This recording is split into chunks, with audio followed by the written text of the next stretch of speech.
Yo, what is up? It's your boy Skylar Game Time Diddy Verts, man, and we're back with another episode of the Weekend Money Makers podcast, man. This week I'm gonna be talking about UFC Fight Night.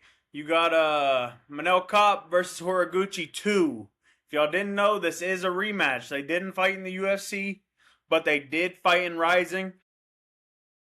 And I'm not gonna spoil it. I'll let it get to the main event before I tell y'all how I feel. But let's dive into the main card. That's all we're going to talk about today. It is going to be a shorter pod for you guys. But I thought putting something out for you is better than putting nothing out for you. You know what I mean? So I still got to give you all my takes and how I feel about this fight card. Honestly, there's some decent prospects on this card that are surprisingly pretty good. I don't know about the lines being too great. But in all honesty, I think we definitely have some underdog money that could come through for us this week. And that's what I'm here for. The big underdog plays to make the money for us on the late side of the card, you know what I mean? So we're going to dive into it. Let me pull these odds up. Oh, I'm already not liking what I'm seeing. They look real wide all the way. There's a couple of them. But anyways, let's get into it, man. First fight of the main card, we got Andre Lima, who's 11-0, against Kevin Borjas. And honestly, I'm leaning Lima here pretty heavy. He's a submission guy. He could get it done on the ground. He's either going to do a decision, like he's going to take you the distance, or he's going to get you to the ground and smother you.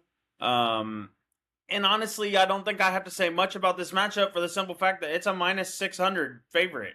I mean, this Borjas, man, he's 10-5. He's 1-4 in his last 5 fights. And he really just hasn't shown any progress for real. I mean, he does fight some pretty decent guys, and guys like Sumadarji. He did lose to Josh Van, but he did go to decision with him.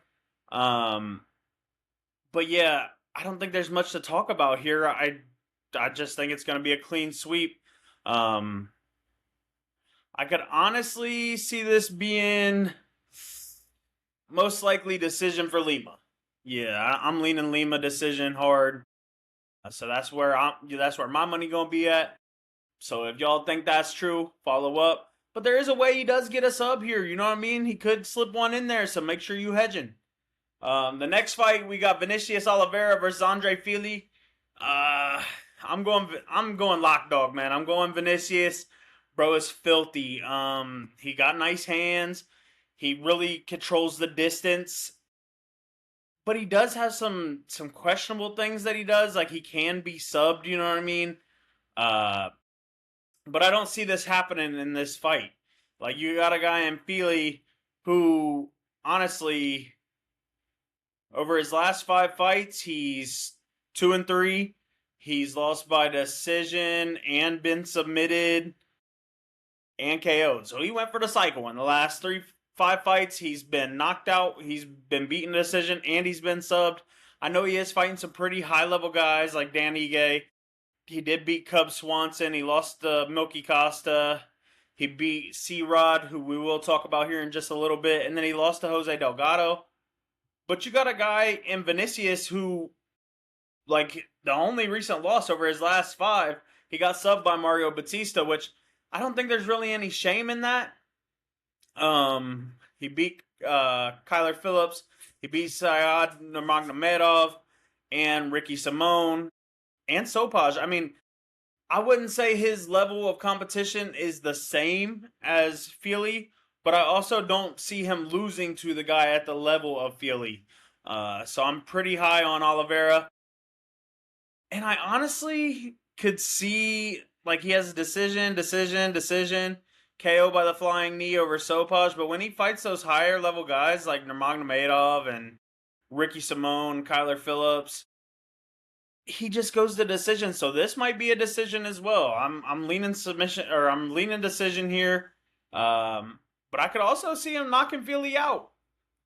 Honestly, it could be better value in the feeling or in the Oliveira knockout. Let's see for you guys. Let's see where it's sitting at on that line here. We got Well, on here they don't even have this fight. So it may have got canceled, honestly. It may have got canceled. Because I'm not seeing Lock Dog on here anywhere. And I am seeing Navajo and Cutelaba. But anyways, I'm going Lock Dog in that. Next we got Baghdasaryan and Magnomedov. Oh, I think this is pretty clean cut. You got a 10-0 guy in Magnomedov against an 8-3 guy in Baghdasaryan. And honestly, Magnomedov, dude, he's been getting it done. I mean, he has 5 wins by sub, 5 wins by KO. None have gone to decision with him. He did get a win in Contender Series that was pretty nice. And this is his debut on the actual UFC.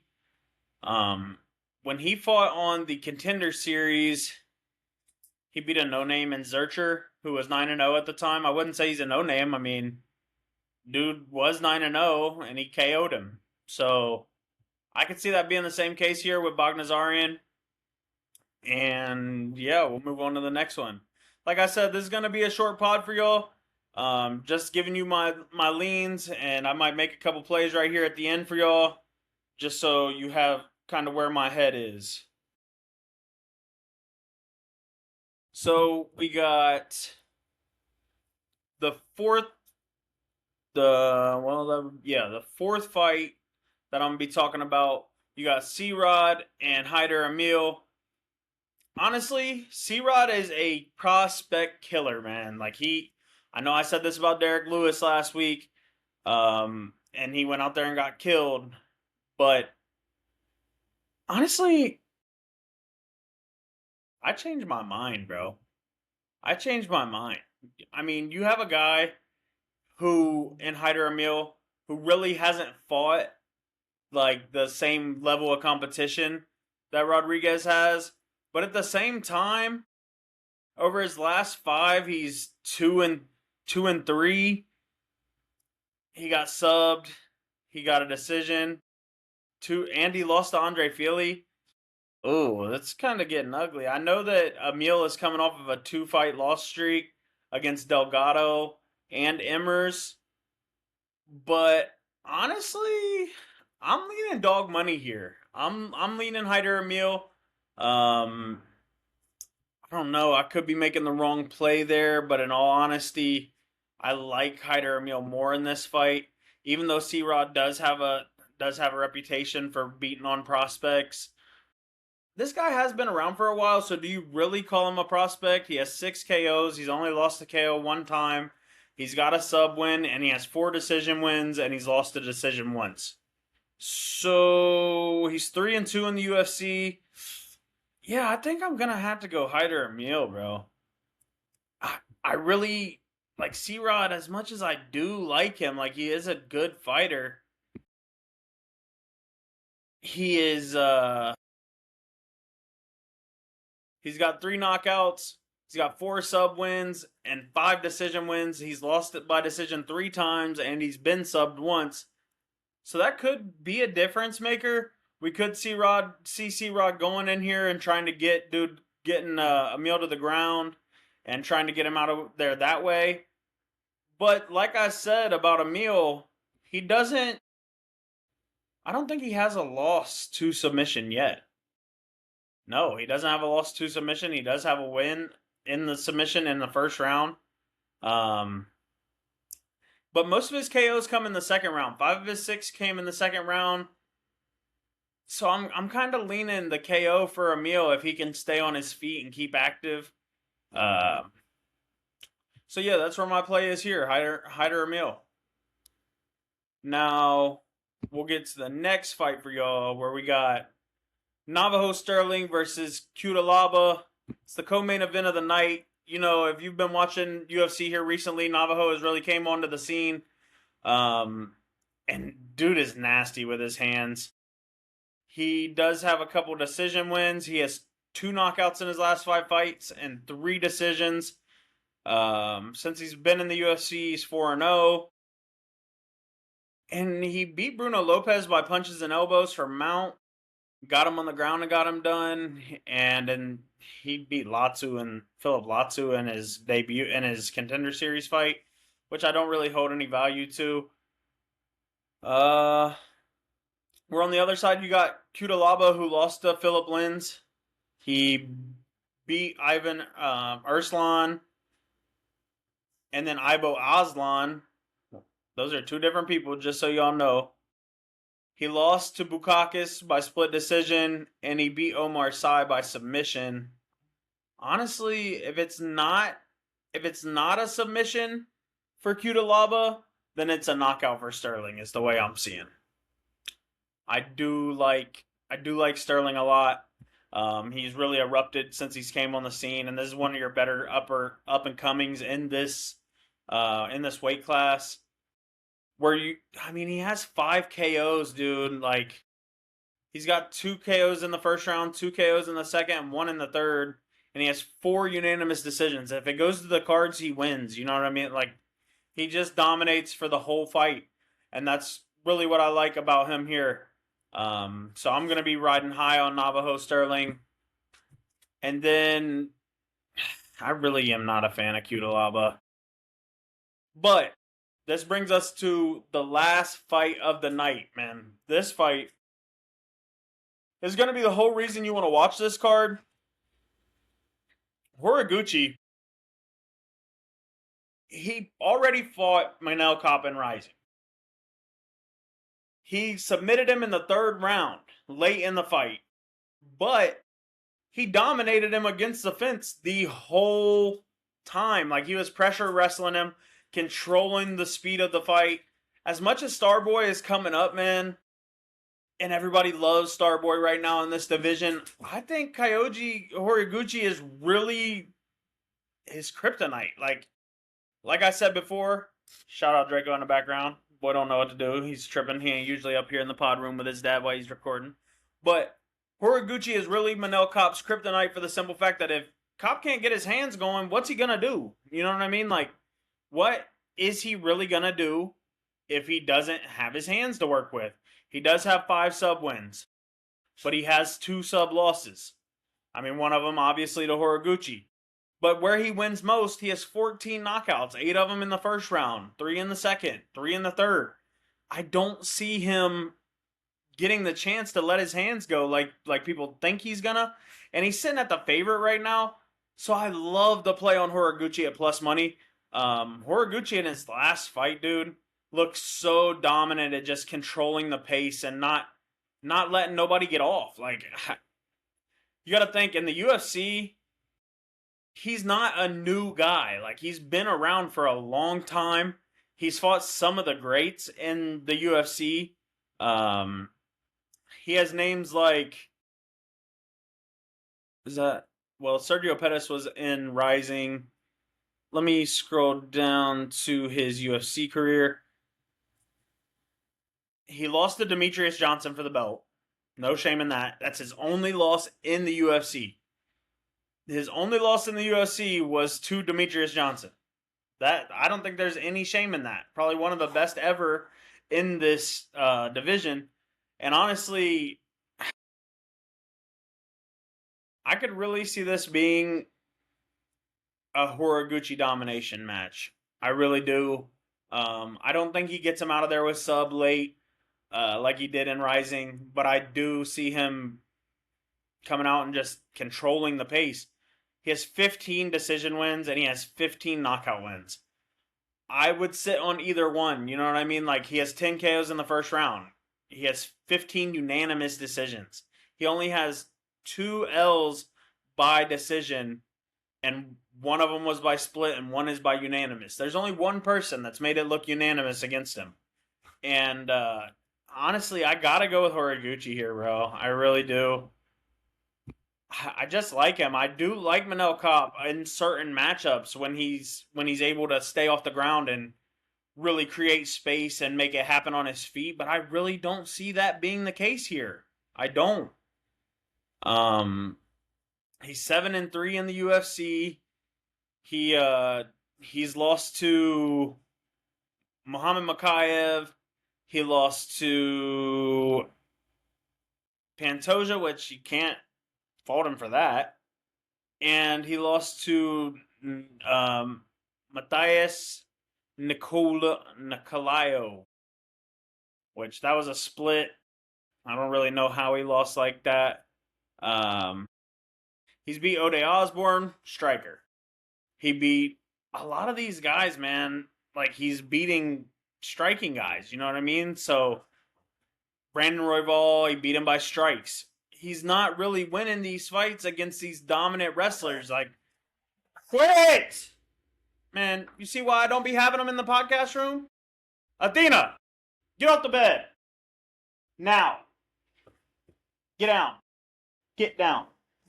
This is why I don't be having them in the pod room, man. Now I'm going to have to edit that out. Actually, no, I'm not. I'm going to let them show y'all who they really are. Everybody think they good dogs and so nice, but look what they be doing. They be messing up the pod. But anyways, I'm going horiguchi, and I think I'm going by decision. I really don't see any other way that this fight ends other than decision. A long, drawn out, pinned against the cage type of fight. So let me give y'all a couple plays that I like. And I'm going to go both ways, just not be biased. Give y'all a little bit of, like, if the other side does win, this is how it's going to happen. So my first leg, I'm going to go horiguchi by points. Navajo Sterling by KO. And I like the Hyder Emil by points, man. That right there, 10 to win 478. That's a decent play for me. I do like the little scratcher wins, you know what I mean? So that's my first play. But if you're not as big on the Hyder Emil side, I would go C-Rod by points, Navajo by KO, and horiguchi by points. And that's going to pay you 18 to 1. I mean, 184 off $10. It's 18.45 to 1. That's another good play. That's really probably my most confident pick right there. No, I can't have C-Rod as my most confident pick when I put Hyder Emil. I like the other one. But there's no real room for playing the money lines in this main event unless you're going to mix it with some of the prelims. But even in the prelims, you got a lot of wide lines, which I really don't like. When it comes to UFC cards, I don't like the lopsided. I know there's big chance for the underdog to win, but a lot of the times when they're big favorites like this, it's because they know. They know what's going on. They know how this fight's going to end. They see the path to victory just like we do. And sometimes people do get lucky. All it takes in the UFC is one punch. One punch can change the whole fight. One grab of an arm can change the whole fight. But yeah, I only gave y'all a few plays. I will be posting a few more plays. Probably later tonight. It might be sent to my Discord. If y'all do want to join the Discord, man, comment on the video. Let me know, and I will post the link for y'all. But if I don't know, if y'all ain't commenting telling me what's up or what you want to see, what you want to hear, then I don't know that you want at it. You know what I mean? So I can only do so much. But yeah, man, I know this has been a quick one. But this card is a little lackluster. There is some decent stuff on the main event, but in all honesty, it's not the White House card. I know y'all were all tuning in for the White House card. This ain't that. And the next big event, man, I know y'all are ready for this. I'm going to have some bros on the pod to talk to y'all, to mix it up with me in there. And we're going to go at it when it comes to the Holloway versus McGregor's return fight. But until then, man, I just want to thank y'all for keep coming through, listening, and supporting, and just rocking with me. But yeah, that's all I got for y'all this week. Good luck to y'all. I hope everything happens for us. We trying to get paid this week, and usually Fight Night Cards is where I get paid the most. The mainstream is harder to predict. But I just want to say, this has been your boy, Skyler Game Time Diddy Verts with the Weekend Moneymakers Podcast. And I love all my supporters, man. And I hope y'all just stick around and keep rocking with your boy. I'll talk to y'all next week. All right. Peace.